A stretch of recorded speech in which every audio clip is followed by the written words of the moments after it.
What is going on, everyone? My name is Andy. Welcome back to another FPL video. In this one, it's some of my final thoughts ahead of the Gameweek 9 deadline. So going through some of your questions and also the latest information to try and get our team selections locked in. So if you enjoyed this video, make sure to give it a like, hit that subscribe button if you're new around here. Let's go through the Newcastle news first of all, because there's quite a few Isak owners, especially after wildcard in Gameweek 8 last year. So this is what Eddie Howe has said.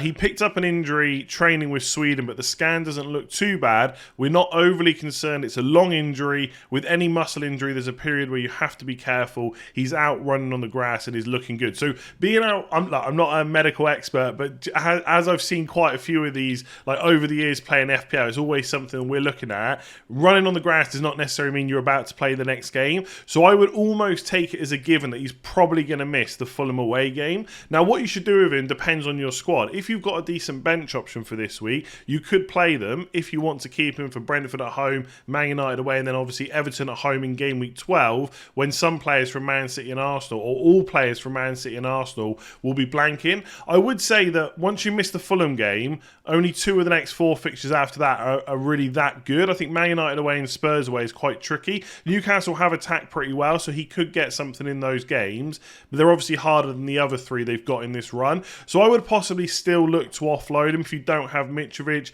possibly if you can get to Tony as well. You could also go to Callum Wilson, who we're going to talk about in a minute, but he's not a must-sell. If you've got, that's why you've got a bench for, right? If you've got a good option on the bench, you want to keep until game week 10, that's fine. It is worth noting that Callum Wilson's back. So Eddie Howe said he's trained for around 10 days with us now and is in a good place. Every time he comes back from an injury, he does the work, doesn't cut corners. And obviously Eddie Howe knows a lot about Wilson. They worked together before. He's put a lot of work in with the sports science team too, so he's looked good. So I expect Wilson is going to start this weekend.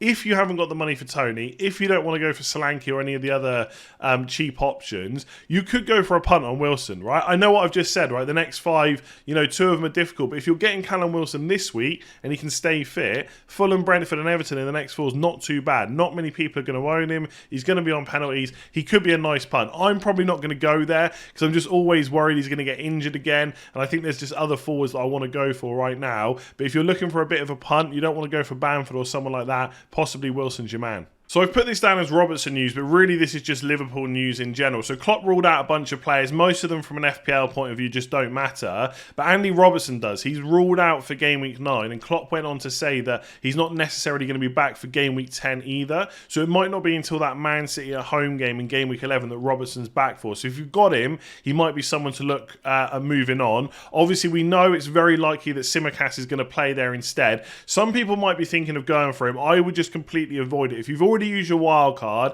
you're probably not in a position where you can make luxury transfers like that to then get rid of them later on. If you're using your wild card this week, I would argue that most of the teams I've seen don't need a 4.5 million defender to start, right? Because a lot have got 3 or 4 of Trent, Cancelo, James and Trippier, in which case where is Tsimikas starting from, ahead of any of those players? And then after that, you don't really need him until game week 12, and then Robertson might be back. So this is only really an issue for Robertson owners, if there are many left out there. I wouldn't probably be going for Tsimikas unless it was a really short-term move and you know that you can get away with it. The other bit of information is that Luis Diaz only returned from Colombia duty yesterday, but is good. As far as I know, he's only training for the first time this afternoon. So it might he's someone that's pretty much, I think he's started every single game in the league so far. So I think there's a good chance that he does play, but obviously Liverpool do have other options. It could be Salah on the right, then Nunez or Firmino through the middle, and then Jota or Diaz on the left. So if Diaz has come back and he's not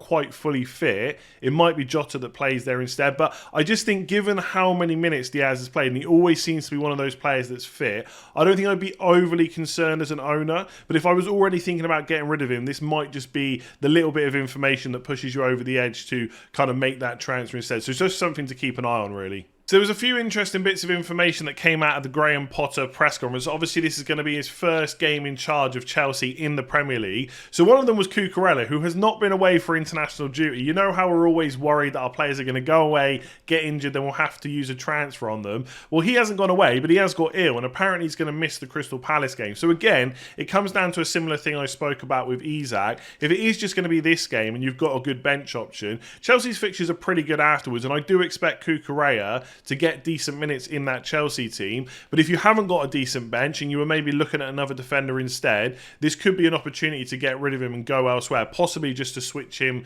to Reece James if you've got the money and you don't already own him. It obviously begs the question, who's going to come in and play? We saw them play that kind of wing-back system, but Sterling wasn't a traditional wing-back. It was more of a 4 at the back. But on paper, Sterling lined up as the left wing-back. Cucurella was left centre-back, but that kind of turned into a left-back role. I don't know if he's going to make Chilwell play that same position, so he might just go to a flat-back 4, play Chilwell at left-back, bring in, who knows, right? It could be Silva and Koulibaly, Silva and Fofana. We're just not sure, but you would think at some point Fofana's going to get pretty decent minutes, so he could be an okay option as a punt. I just don't know if it's worth the risk when we've got a blank to contend with. I would just probably go for someone with more assured starts. Same with Chilwell, right? He might start this game. He may also not, of course. But when Cucurella is back, we could see him again line up as that left centre-back / left-back position and then have Sterling in front anyway. So I still don't know if I'd be going for Chilwell if I didn't already own him. The other bit of information was that Edouard Mendy is still out this week. So it looks like Kepa's going to start again. So it begs the question whether he's worth going for in a wildcard, because he's only 4.4 million. We're going to come on to it later on, but it looks like Danny Ward is still going to be number 1 for Leicester. So you could go Kepa and Ward, and if Kepa doesn't keep his place, Danny Ward comes in for you. But it just feels like a bit of a risk that at some point both of them lose their place and then you're stuck without a goalkeeper. And obviously you could sit here and say, well, I'll just make a goalkeeper transfer. But when there's so much else going on, bearing in mind the fixture congestion is about to get pretty crazy, there might be other transfers that we're not planning that we have to kind of do instead. So I'm just not sure I would go there. It could work out. And for anyone that's going for like Pope and Ward, I think Mendy and Kepa is a very similar price. So you could just go for both of them, but that would obviously block you from going for 2 outfield Chelsea players that even if you don't want to go for now, might be something that you want to do before game week 16. So it's interesting because if you've got Kepa or you're thinking about it, he's probably going to play this week. If he does well, he might keep his place, but it's still not a guaranteed long term. Not until both are fit and we see who lines up as the number 1. So let's go through some of the questions and topics that you put to me on Twitter. I've purposely left out any that directly asked about kind of Salah or Solanke, but they'll probably get a mention as they have just done there. But this one's about Maupay. So I've not seen any discussion about Maupay being an option as a budget forward. Solid to strong run of fixtures, starting forward in a stronger team to some alternatives, so stronger team than Bournemouth, for example, and only 0.6% ownership at just 6.1 million. So to be fair, when I talked about cheaper forwards the other day, I went through Solanke, Mboma, even Brennan Johnson. I did leave out Maupay. Maybe that was a little bit harsh. The only thing for me with Everton, and I've looked at maybe going for their goalkeepers, for example, Begovic and Pickford, I feel like the good fixtures are from game weeks 13 to 16. I actually don't know if the next 4 are that great. So Southampton away is not bad, right? If I had a forward that was 6.1 million playing against Southampton, I'd be okay with it. But then it's Man United at home, Spurs away, Newcastle away. They don't really screen great fixtures, lots of goals in them. And we've seen this Everton team, they're playing pretty well. They're not necessarily conceding a huge amount of goals. They're definitely not scoring a huge amount of goals either. So I just don't really like him as an option. And also, once Calvert-Lewin is back, that is going to be an issue. The only kind of thing to counter that point, counter my own point with Calvert-Lewin, he's not been fit for a very long time. And I think they will definitely manage him when he does get back to being able to play. We'll probably see 10, 15-minute cameos here or there before he gets to play that kind of 80 to 90 minutes. And now they've got more pay. They don't need to rush Calvert-Lewin back. So I do think at some point he could be an issue, but not right now. The problem is he might become an issue when the fixtures get really good. So Maupay's okay. I wouldn't sit here arguing that you should definitely not go for him, but I look at that fixture and I think I really want him from 13 onwards, not necessarily 9 onwards. So this question's about Martinelli and cheaper midfielders in general. So is there any way we can sell Martinelli on wildcard if we bought him for 6 million? So for anyone that doesn't know, if you got him for 6 million, he's now gone up to 6.6. If you want to sell him, you get to sell him for 6.3 million. And if you do that and then you want to buy him back, it's going to cost you an extra 0.3 million, right? Because he's now 6.6 and you've sold him for 6.3. Now there is a chance that he goes down in price. So if he drops to 6.5, you've sold him for 6.3, you now have to buy him back for an extra 0.2 million. So it is possible that can happen. And what we sometimes see in FPL is a player does really well because they have good fixtures, the price goes up. People get attached to them, so they don't want to sell them because they've just done really well, even though they've got bad fixtures to come. They have bad fixtures, they start to blank, the price comes down. Meanwhile, other people just took that money and ran and went for someone else. That could happen this time, but I think it's less likely for two reasons, right? One is, when you hear the discussions in the community on Twitter and YouTube and stuff like that, a lot of people are looking to keep him because ultimately there's not a huge amount of options. Yes, Spurs and Liverpool at home are not great, but then it's Leeds away. People have got benches for game week 12 and he's got good fixtures afterwards. So I don't think we're going to see mass sales even if he blanks in the next two games. But he definitely could go down to 6.5 million. But I don't see him going down to like 6.4 or 6.3 or anything like that. The other thing is, who are the other options to go for in and around his price point that are so good that you're willing to kind of possibly lose a bit of money? Because I do think from game week 13 onwards, he's decent. And one other quick thing to mention before we go on to other options, Smith Rowe has had to have surgery that's going to leave him out until December, I think before he can even start properly training again. So Martinelli's minutes are really good right now. They already were, but this kind of solidifies that, right? We know he's going to play pretty much week in, week out. So that's worth noting as well. But if we look at the alternatives, Harvey Barnes is probably my favourite option because the next four fixtures for Leicester are really good. You've got Nottingham Forest at home. I think there's Bournemouth and Leeds in there as well. And then if you wanted to, you could buy back Martinelli. So that is definitely an option to go for. The rest on this list, I'm just not sure about, right? Paqueta, we know he was a really good player before he came to West Ham. That's not to say he's now a bad player, definitely not. But he's obviously integrating himself into a new side, right? So he's trying to get used to the Premier League, new team, stuff like that. He's a little bit of a pump. I do like West Ham's fixtures, but I'm just not sure I'd be willing to sell Martinelli for him. Sinisterra is okay, but again, I just want to come on to the fixtures, right? Because this is going to be important. You want to buy a player with really good fixtures.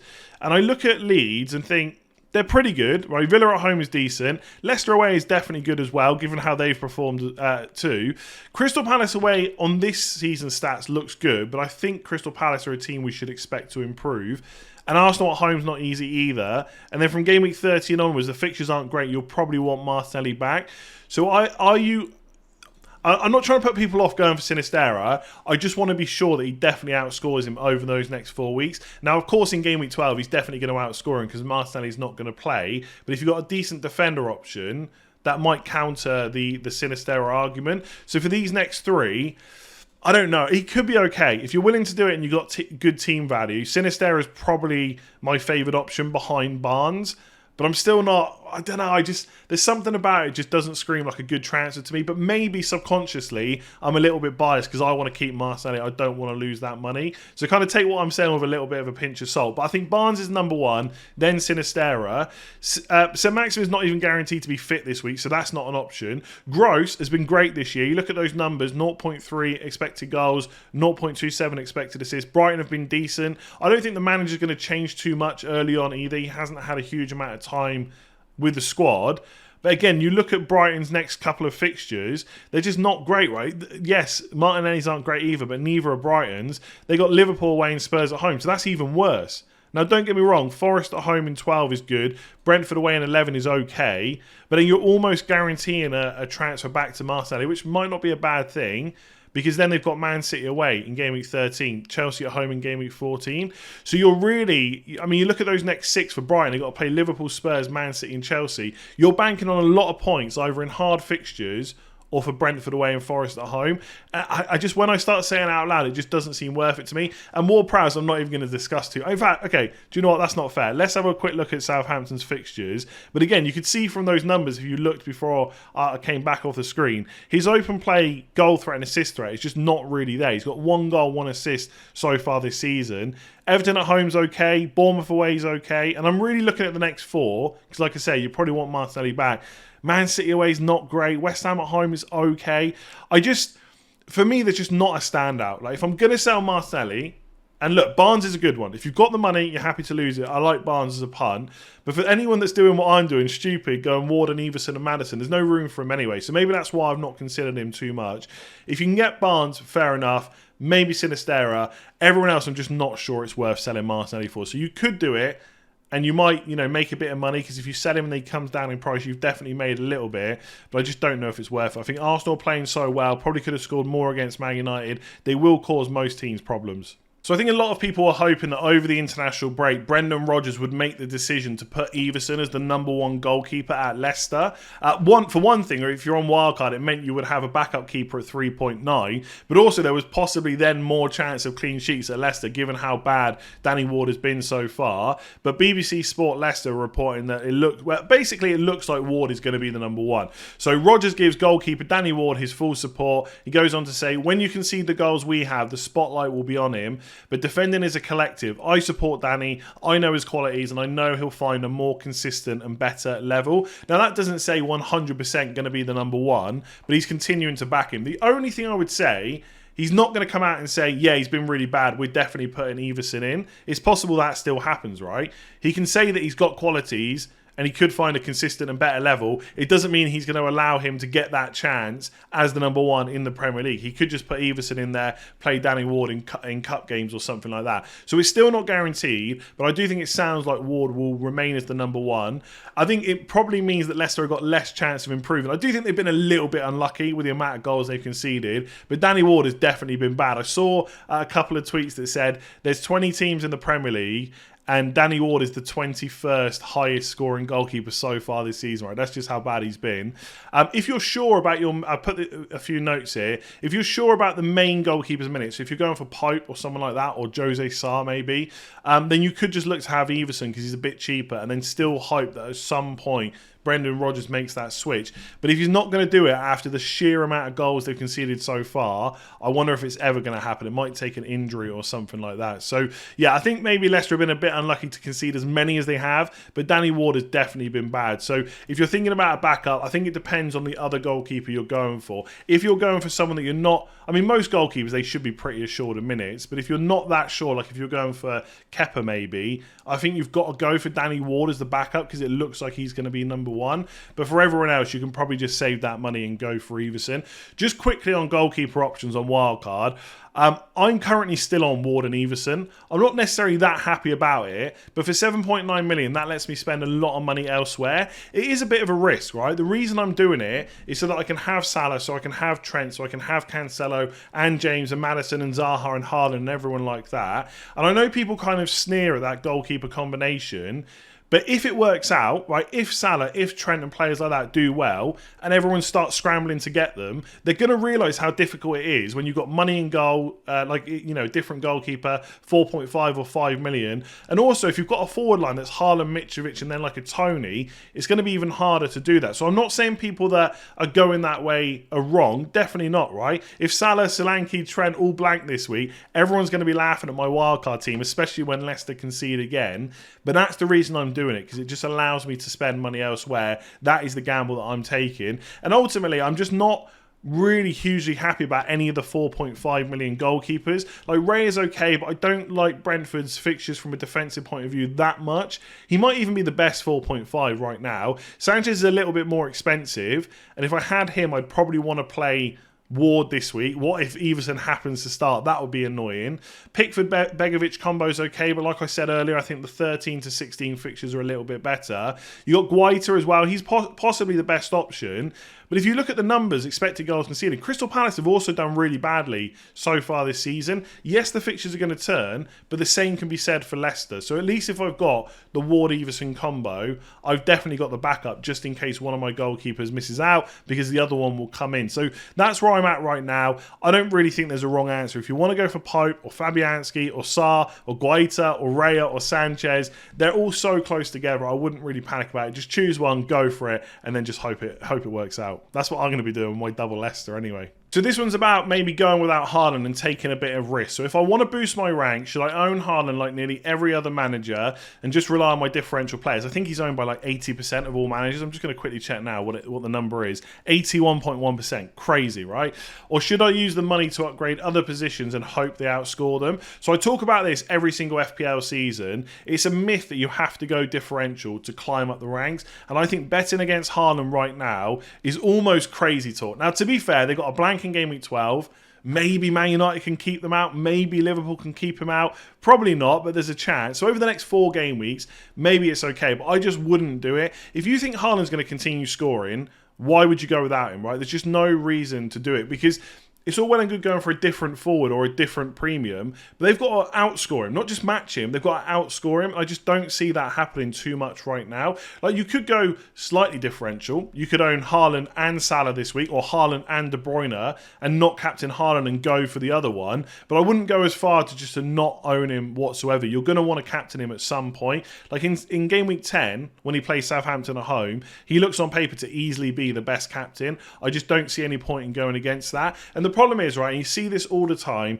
people say, I need to go differential to boost my rank. They go differential, it doesn't work out, they fall further behind. So what's the next point of call? It's to go differential again, and you find you're just keeping on chasing that big haul that no one else has, and ultimately it doesn't matter. You would have been better off going for the template pick right now. So I would just, I know it sounds so obvious, but just concentrate on getting the players that you think are going to score the most points, and eventually that rank will start going up. You could go for a couple of differentials that are like 6 million price in defence or forwards or something like that maybe other people don't have. But I just would not bet against Haaland right now. He's just playing too well in a team that are going to score a ridiculous amount of goals this year. So I just want to touch on budget defenders, because there was a few questions about who the best ones are to go for. A lot of that is going to come down to your team setup and when you're going to need them, right? Are you looking to play one of these most weeks? Are you just looking to them to cover bad fixtures or to cover blanks? That is going to depend on which one you go for. These are probably 6 of the best options, but as an example,